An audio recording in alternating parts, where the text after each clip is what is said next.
This presentation will help you write your first major assignment, the APA Description Instructions Memo. The length will fall between 1 and 3 pages. The assignment is worth 200 points. That's 20% of your grade. The first time around, week 1, you have an ungraded rough draft. I'll give you feedback. And then the following week, Sunday, week 2, you have your 200-point final version. And you just put those in your assignment folders. There's a slot for each one. Now, the business case scenario is rather simple, but there's two layers here. First of all, your role, you're an editor at Parker-Benson Publishing. This is a scholarly publishing firm. It uses APA because of the types of articles that it publishes. APA is used for business, law enforcement, criminal justice, healthcare, other majors.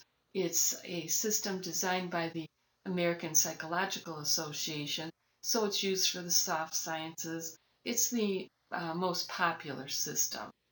But the reason a firm would choose one system versus the other, APA versus MLA, is due to the type of articles, the fields that it works with. The situation is simple. A PR crisis occurs because a different, not you, a different newly hired editor lied in the interview, said that he knew APA, and then, of course, because he lied, an article got published that was plagiarized.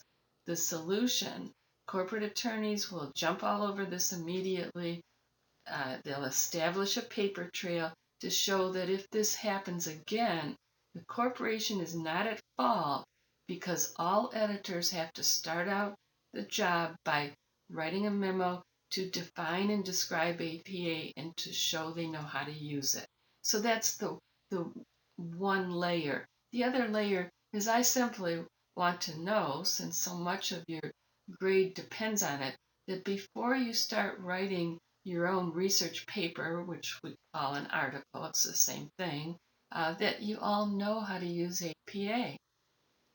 I want you to not, get wrapped up in writing as if you're a student. Just keep it simple. Just say what APA is, and don't put yourself into that student role as if you're going to write an article for a class. Okay?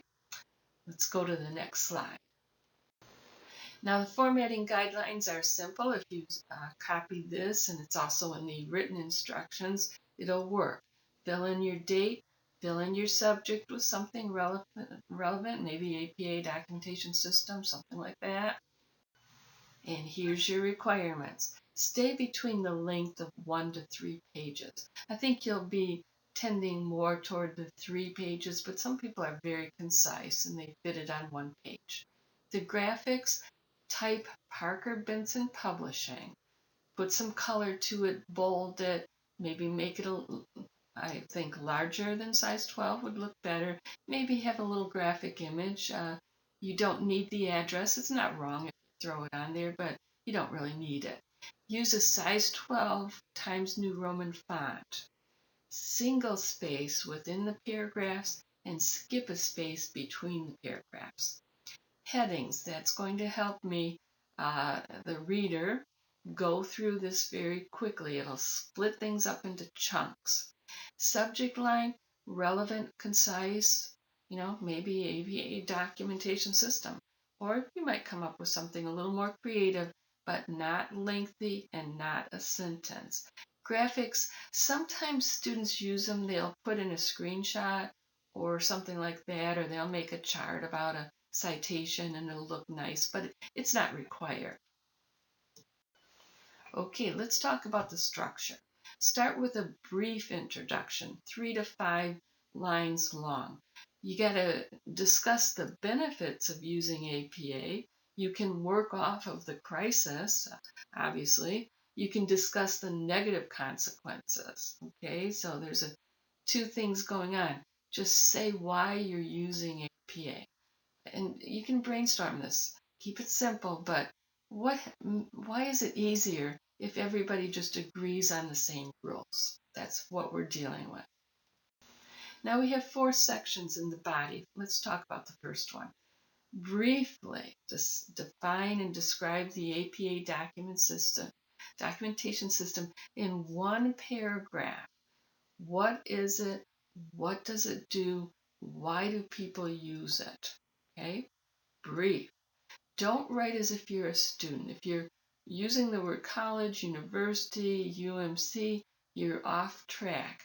While it is very true that the second layer is your instructor, Linda Brender, your professor, wants to know that you can use APA next project, but we're keeping this in the workplace setting. We're being very brief. Stay in your role as editor. Show why this firm, Parker-Benson Publishing, uses APA, and the answer is simple. It's publishing articles for law enforcement, criminal justice, psychology, the APA fields. Healthcare's in there, obviously. Section 2. This is where students tend to get a little stressed out, and it's so simple. It's the shortest of the sections, perhaps. Just name a book or a website. There's some good choices. Obviously, the APA, American Psychological Association site has this covered. That would be a good choice. Other people like to use the Purdue University OWL, OWL, for online writing lab, and Purdue is Purdue. That's a real popular choice. So I would suggest you take a look at that as well. And obviously, you could use the UMUC website. Don't write as if you're a student, but if that's the website that you like, that's a great choice too. One step. It'll be something like go to or Google this, one short step. The second step is just as short. If you're using a paper book, you might say, open the book to pages ... for ... with page numbers being the first set of dots and the several different examples of citations that you're going to use. That's in the next section 3 as the second part of that. And then use action verbs for your 2 steps. And you really only need the 2 steps, and it's probably going to be something like go to or click on. Assume that they know how to use the computer. Just give them the information that they want. Keep it simple. Okay, section 3. You use action verbs to list sequence steps to write an in-text citation. That's what goes in the body of the paper. You remember that one. Usually it has the author's name and, a page number and a year, that sort of thing. And then choose 2 other citations. It could be an article, a book, a website, or a newspaper. So you got 3 sets going on. Use this order. Have a heading that would list, is this the in-text citation, the article, whatever. Give the brief instructions and then give an example of the citation. Repeat for the next citation. You'll probably start with in-text citation, then you'll go on to maybe you'll use a book or maybe you'll use a newspaper. That's what we're doing here. Invent your own sources for the citation, like John Smith or Mary Jones as the author, instead of just copying them. Because you don't want to plagiarize on the anti-plagiarism assignment, right? Okay, section 4. Define 4 parts of the APA formatted research paper. You got your title page, your abstract, your paper, and your references page. Keep it simple, but describe what these 4 parts should include. Describe how the 4 parts should be formatted. Keep it simple, please. And then you'll want to wrap this up. You'll want a brief conclusion, several lines again. If no follow-up is required, it might be a sentence or 2. Just if you have questions, I can be contacted. You know how to do that sort of thing. However, you may want more of an action close. maybe invent follow-up details perhaps. Let the boss know, the lawyers know, that you plan to train your own editorial assistants, something a little more creative. Not required, but it can make a good assignment excellent if you put a little more into the closing. And then choose easily understood words. We don't need to go off to the Oxford English Dictionary because this is business writing. Time is money. People don't want to have the feeling that you're using words to show that you're so much smarter than they are. Be concise, 1 to 3 pages. If you're going more than that, you got to email me or call me so I can get you on the right track. Use correct grammar and spelling, and then proofread to eliminate the typographical errors. And avoid plagiarism. I mean, it would be ironic if you plagiarize on the plagiarism assignment, right? Don't copy ideas word for word from the other source. And how do you avoid that? Invent your own names. John Smith, Mary Jones, Richard Rogers, whatever. You can make it Donald Duck, I don't care. But make it original, okay?